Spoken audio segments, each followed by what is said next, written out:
Pessoal, agora a gente vai falar sobre formas nominais do verbo.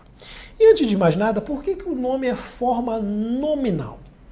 Porque são formas de verbo que têm características de nome. Como assim de nome? De substantivo, de adjetivo, de advérbio. E essas formas são conhecidas. São as formas de particípio, gerúndio e infinitivo. Só para quem não lembra, ó, eu vou pegar um verbo qualquer aqui, ó, estudar. Estudar. Estudar é o nome do verbo. A forma de gerúndio é aquela terminada em NDO. Gerúndio é estudando, só para quem não lembra, ó, estudando. Particípio é estudado. O particípio é terminado geralmente em DO, ado, ido. E a própria forma de infinitivo, que é o próprio nome do verbo, né? Igualzinho aqui, estudar. Essas são as formas nominais. O detalhe não é gravar isso aqui, que isso aqui todo mundo sabe. O detalhe é saber por que ela é chamada de forma nominal e quais são as consequências. Nadar todo dia é saudável. Se vocês observarem, ó, nadar é uma forma de infinitivo. E ela é chamada de nominal porque ela tem as propriedades de um nome, ó. Aqui ela funciona como sujeito, essa oração inteira, ó. Nadar todo dia é saudável. O que é saudável? Isto é saudável. Eu poderia trocar, inclusive, ó, natação diária é saudável. Observe, então, que essa forma verbal, ela tem todos os trejeitos, todas as características de um substantivo. Funciona como sujeito, eu consigo substituir por um substantivo. Então, por isso, o infinitivo é uma forma nominal, tá? É quase que uma substantivação do verbo. No segundo caso, ó, vamos ver o particípio. O particípio, ele é muito semelhante a um adjetivo. Ele é muito semelhante ao adjetivo, porque ele também concorda em gênero e número, também expressa ali um estado, uma característica. A quantia investida na bolsa é altíssima. Esse particípio é considerado uma forma nominal porque ele equivale a um adjetivo. Ó. A quantia que foi investida. Eu poderia usar essa oração adjetiva aqui no lugar, né? E vocês percebem que investida qualifica a quantia. Então tem cara e careta de um adjetivo. Tem função nominal. Terceiro caso, ó, gerúndio. Termina em NDO. Chegando a visita, convide-a para sair. Concordam comigo que esse chegando a visita funciona perfeitamente como se fosse quando chegar a visita? Observem que existe um claro sentido de tempo. Quando chegar a visita. Quando chegar a visita, convide-a para sentar. Eu tenho uma ideia de tempo, uma circunstância adverbial de tempo. E quem é que dá a circunstância adverbial de tempo? São os advérbios de tempo. Então ele funciona como se fosse um advérbio. Portanto, tem propriedades de um nome. Beleza? Então, agora que a gente já entendeu a nomenclatura, anotem que as formas nominais servem para, basicamente, criar orações reduzidas, ou seja, são as orações que equivalem a uma oração maior e vêm com forma de gerúndio, particípio ou infinitivo. Por exemplo, esse investida é uma oração reduzida do que foi investida. Essa é a oração maior desenvolvida e eu uso o particípio para fazer uma oração menor. Chegando à visita é uma forma menor do que quando chegar à visita, então a gente vai chamar isso aqui de oração reduzida, também com o mesmo sentido, ó, reduzida de tempo. Tá? Então serve para formar a oração reduzida e para as locuções verbais. Forma também as locuções verbais, a gente já viu algumas, Vamos ver aqui, ó. Tenho andado distraído, impaciente e indeciso. Tenho andado, vocês lembram que é uma forma composta. É o pretérito perfeito composto. E como é que eu formo uma locução de tempo composto? Com alguma forma nominal, especificamente com a forma de particípio. Então, as formas nominais também são usadas em locuções verbais. Não sei o que é locução verbal. É aquele kit de verbos que funcionam como um verbo só. Verbo auxiliar mais verbo principal no particípio. Eu já tinha feito o trabalho quando ela chegou. Esse aqui, lembra que equivale ao fizera, pretérito mais que perfeito? Então eu tenho uma locução verbal aqui de tempo composto. Como construo? Usando o particípio. Beleza? Posso usar também o infinitivo. Ó. Posso tentar ajudar. Ele deveria parar de fumar. Venho trabalhando demais. A única diferença é que essas locuções são locuções comuns. Não são locuções de tempo composto. Mas também são formadas com essas formas nominais. É para isso que serve. O que a gente pode aprofundar aqui? Como eu tenho orações reduzidas, muitas vezes eu vou ter que identificar o sentido dessas orações. Então a gente vai avançar aqui um pouco, começando pelos sentidos do gerúndio, aquele que termina em NDO. Normalmente o gerúndio dá a ideia de ação contínua, de ação em progresso, tá? De ações que acontecem ao mesmo tempo, de ações demoradas. Agora, nem sempre o gerúndio significa só isso, ele pode ter outras circunstâncias. Por exemplo, chegando ao banco, se assustou com a fila. É o mesmo caso que a gente viu. Tem sentido de tempo, porque equivale a quando chegou, ó, vou colocar aqui, demora mais quando escreve assim, mas eu vou colocar quando chegou, uma conversão aproximada. Então o sentido é de tempo.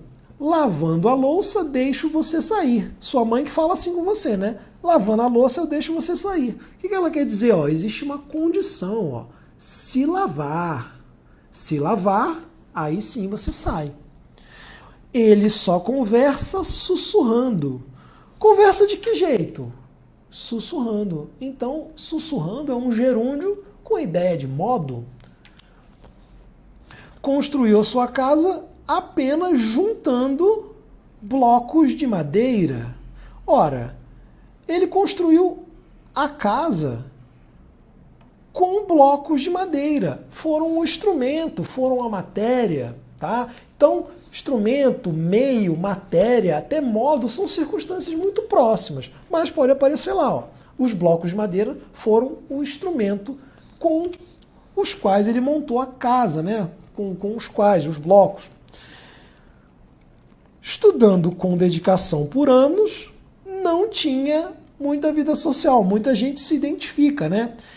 Eu posso dizer, desenvolvendo a oração, que não tinha muita vida social porque estudava ou porque estudou por muitos anos. Então, a causa da falta de vida social era o estudo. O estudo causava o isolamento. Então, esse gerúndio aqui, esse lindo gerúndio indica causa. Pode indicar consequência também, ó. O balão subiu muito rápido, desaparecendo entre as nuvens. Ele subiu tão rápido que, como consequência, desapareceu. Eu poderia colocar até, ó, desenvolvendo, de modo que, conjunção consecutiva, de modo que desapareceu. Ou apenas subiu tão rápido que desapareceu. Então, observem que o gerúndio vai muito além do mero sentido de ação contínua, beleza? Atacando uma questãozinha aqui, ó.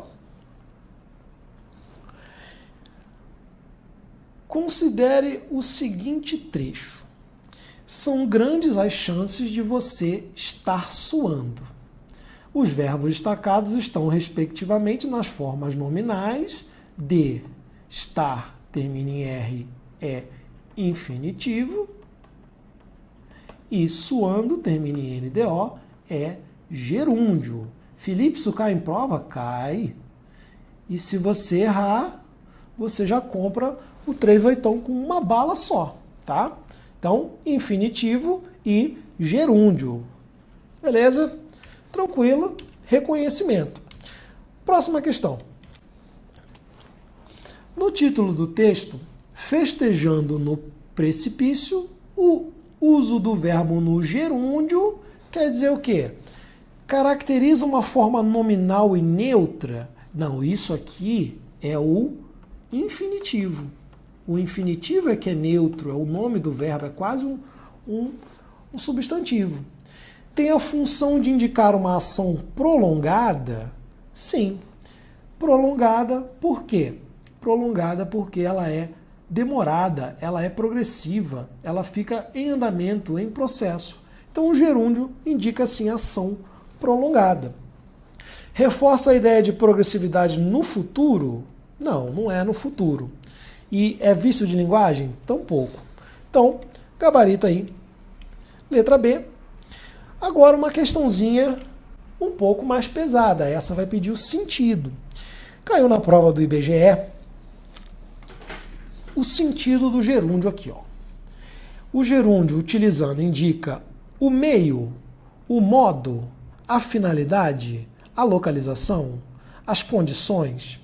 Tudo isso é sentido possível para o gerúndio. Vamos olhar aqui no caso concreto.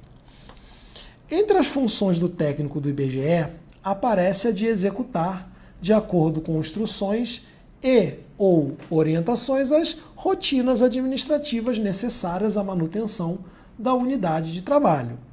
Desde o recebimento, então são as rotinas administrativas, ó. Quais são? Desde o recebimento, a organização, a guarda e o encaminhamento de documentos institucionais e de interessados, utilizando os recursos de informática disponibilizados pela instituição e os sistemas corporativos. Então, eu vou utilizar recursos de informática e sistemas corporativos. O gerúndio indica o meio de execução das rotinas administrativas. Quais são as rotinas? Receber, organizar, guardar os documentos. Como eu faço isso? Qual é o instrumento? Os computadores, os recursos de informática e os sistemas corporativos. Então, esse gerúndio é aquele gerúndio de meio, de instrumento. Tranquilo? Então, gabarito letra A. Aí vocês observam, é o modo. Ó, aqui pode causar dúvida. Eu sei que meio, instrumento, modo, muitas vezes são noções totalmente limítrofes, tá? Até as gramáticas mais modernas falam isso. Só que aqui não havia possibilidade de confusão, porque está dizendo que é o modo de utilizar os recursos? Não. Se ele dissesse o modo de receber, guardar, organizar, aí causaria até alguma dúvida, mas o modo de utilizar os recursos é utilizando os recursos? Aí não faz nenhum sentido, é uma tautologia, né? Não. Como que você usa? Usando. Então, tá errado aqui. Vamos avançar, tá? Não é finalidade, localização nada a ver, condições não é também, né? Tem aquele caso lá em que o gerúndio indica condição, mas não é o que ocorre aqui. Bem, ainda na parte de formas nominais, vamos falar dos particípios abundantes. De modo geral, os particípios terminam em DO, né? Estudei, estudado. Comprei, comprado. Mas existem alguns verbos que trazem mais de uma forma de particípio, formas irregulares, como, por exemplo, imprimir, vai ter imprimido e impresso. Então, esses verbos que têm mais de uma forma, abundam em formas de particípio, têm particípios abundantes. Aqui não há o que fazer. Eu preciso realmente dar uma lida, né? Tatuar isso aí na coxa, do lado da carpa aí, da sua tatuagem do dragão. Você tatua isso aqui, você precisa ler, beleza? Eu tenho o particípio regular, termina em DO, né? Aceitado. E tem o irregular, aceito. Acendido, regular, vai terminar aqui na forma irregular como aceso. Você tem uma lista aí, eu trouxe os principais até outros. Qual é a regra para você usar um ou outro? Existe uma regra, uma orientação para que você use um ou outro. Os particípios regulares, ó, eu vou colocar aqui, ó, os regulares, você usa na voz ativa em tempo composto. Já sabe que tempo composto é justamente aquele tempo que tem uma locução com verbo no particípio. Então você vai usar aqui, ó, tenho aceitado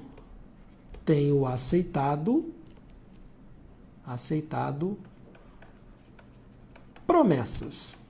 Eu tenho aqui um tempo composto, estou na voz ativa, né? Eu tenho aceitado promessas, então eu vou usar aqui, ó, o meu particípio regular. Ó, tenho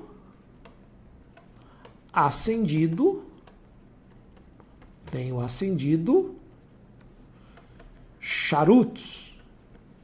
Então, voz ativa, tempo composto, ó, tenho acendido charutos. Se eu for usar o particípio irregular, eu vou precisar estar na voz passiva. Então, eu vou usar o particípio irregular na voz passiva, com o verbo ser, que é o verbo lá da voz passiva. Então, aqui eu uso o particípio regular com ter ou haver na voz ativa e tempo composto. Aqui eu uso o irregular na voz passiva com o auxiliar ser. Então, ele foi aceito pelos pais. Por que eu tenho aceito? Porque eu estou na voz passiva. Ele foi aceito pelos pais. Os pais aceitaram o menino, então ele foi aceito. Aqui eu tenho a minha regrinha. É assim que cai na prova. Você tem, de modo geral, que usar o particípio regular na voz ativa, ter ou haver, e o irregular na voz passiva com o verbo ser. Eu já adianto que isso é uma regra que aparece nas gramáticas, mas nem sempre isso funciona, tá? Porque o fato de existir uma regra numa gramática não significa que a vida seja perfeita, que a língua seja uma ciência exata e que não vai nunca conflitar com a realidade. Eu tenho um exemplo aqui bem básico, ó. Vou pegar o verbo corrigir, tá? Corrigir tem duas formas, corrigido e correto. Ó, tenho corrigido redações. Olha que lindo. Pô, funcionou, hein? Tenho corrigido, ó, voz ativa, tempo composto, auxiliar verbo ter. Lindo. Aí eu vou usar a voz passiva. As redações foram corretas? Não. Olha só como é que fica estranho. Na prática, você também vai dizer que as redações foram corrigidas pelo professor. Então nem sempre isso funciona. Mas a gente está trabalhando aqui num mundo maravilhoso do concurso. E para o concurso é essa regra aí que vale, tá? Então, eu deixo aí o slide, tá, pessoal? Não vou ficar lendo aqui porque todo mundo é alfabetizado e a gente não vai perder tempo aqui. Vamos avançar para mais um detalhe. O que a banca gosta de fazer é o seguinte. Ela vai pegar alguns verbos que lá no dia a dia, lá no metrô, você tomando lá a cachaça na rua, você vai escutar formas irregulares de particípio. Mas no mundo maravilhoso do concurso, essas formas não existem. E os mais clássicos são esses aqui, ó. Os verbos trazer, chegar, abrir, cobrir e escrever não são abundantes. Então, a forma correta é trazido, não é trago. A forma correta é chegado, não é chego. Ó, não tem forma abrido, nem cobrido, nem escrevido. embora a gente deslize e use isso de vez em quando, os particípios corretos são esses aí, tá? A propósito, esses dois primeiros aqui são os mais cobrados. Anotem que trago e chego não são particípios válidos. Tragar vai ter como primeira pessoa eu trago, mas é o verbo tragar. Como particípio de trazer, eu tinha trago o presente, melhor nem trazer, porque vai estar errado na prova, beleza? Então, trago é ou eu trago de fumo, ou eu trago de trazer mesmo, tá? No presente, mas no particípio passado não existe essa forma trago. Aí, como a gente tem também gramáticos mais modernos, os verbos pagar, ganhar e gastar, esses podem ficar na forma regular ou irregular depois de ter ou haver. O que eu quero dizer com isso? Aquela regrinha de ter ou haver usa o particípio regular e com o ser da voz passiva usa o irregular. Não, essas regras não valem para esses caras aqui. Então, eu posso usar na voz ativa, tempo composto, eu tinha pago, eu tinha pagado. Eu tinha ganhado, eu tinha ganho. Eu tinha gastado, eu tinha gasto. Esses aqui, para você lembrar, são os verbos relacionados a dinheiro, tá? Pagar, ganhar e gastar, tá bom? Então, é isso que a gente precisa saber. Trago e chego não existem. É preciso dar uma lida ali naquela lista, dar uma decoradinha e vamos para a violência aqui.